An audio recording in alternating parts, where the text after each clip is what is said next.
అజరుద్దీన్ ఒక దేశద్రోహి. ఎందుకు దేశద్రోహి అంటే మీకు దేశభక్తి జెండా పైన ఉంటుంది. మన భారత్ మాతాకి జై అంటాము. అట్లనే క్రికెట్ ఫ్యాన్స్ అంటారు.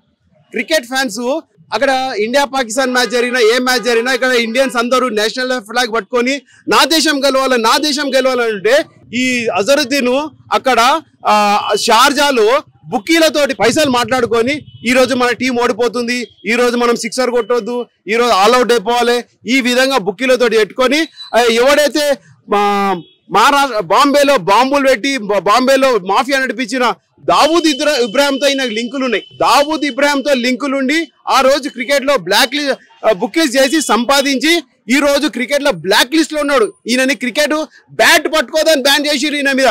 అటువంటి వ్యక్తిని ఈ రోజు తీసుకొచ్చి ఈయన వరల్డ్ కప్ తెచ్చినని చెప్తుండ్రు రేవంత్ రెడ్డి పబ్లిక్ లో.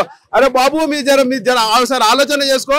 బ్లాక్ లిస్ట్ లో బ్యాన్ అయిన వ్యక్తిని ఈయన వరల్డ్ కప్, కపిల్ దేవ్ తెచ్చిండు వరల్డ్ కప్, ఇంకా వేరే వాళ్ళు తెచ్చిండు, కానీ ఒక వరల్డ్ కప్ టచ్ చేసే అర్హత కూడా లేదు.